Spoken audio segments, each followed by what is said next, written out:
mga kawinwin, samahan nyo ako gumawa ng konting pampalamig sa tag-init na medyo mabubusog ka na, masustansya pa. May natira nga kaming pakwan dito, kaysa masira, mag-iimbento na lang ako ano pwedeng gawin. Kumuha nga ako ng kutsara na medyo pabilog, pero ang the best talaga dito yung pang-scoop sa ice cream, kaso wala kami nun, kaya ginawan ko na lang ng paraan. Sinimulan ko nga i-scoop itong pakwan hanggang maubos siya, at ang buto neto madali lang naman tanggalin, at ito lahat ang na-scoop ko. At ilalagay muna natin siya sa ref. At sinimulan ko na nga magpakulo ng tubig para sa tapioca natin or sago na maliliit. At habang inaantay ko nga kumulo, nagmix na ako dito ng isang sachet ng gulaman ng kulay pula at non-flavor. Nagtakal na nga rin ako ng 4 na pirasong basong tubig. At ilagyan ko din ng 2 pirasong kutsarang asukal para naman kahit papaano may konting lasa ang gulaman natin. At pag okay na, haluin at saka i-on ang stove.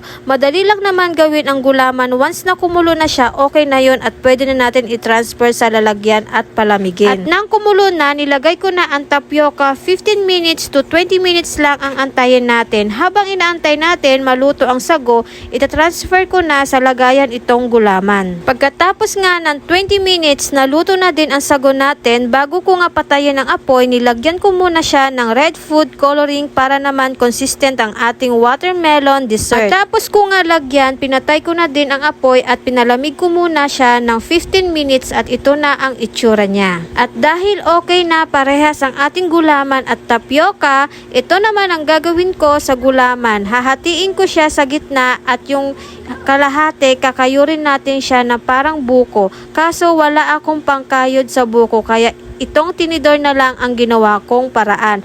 Pero kung may pangkayod ka naman, mas maganda kung yun ang gagamitin mo. Matapos ko nga gawin, ang kalahati naman hiniwa-hiwa kong pa-cubes. At nang okay na, nilagay ko na lahat sa isang lagayan ang gulaman, tapioca at ang ating watermelon or pakwan. At halu-haluin lang natin siya ng dahan-dahan para naman hindi madurog ang ating pakwan. At isunod ko na lagyan ng isang pirasong Nestle cream 250 ml at isang Alaska Evap 360 ml at isang pirasong condensed. At halu-haluin ng dahan-dahan at pwede na natin tikman. Kung matabang sa inyong panlasa, pwede kayong mag-add ng condensed, at kung wala naman, pwede naman ang asukal.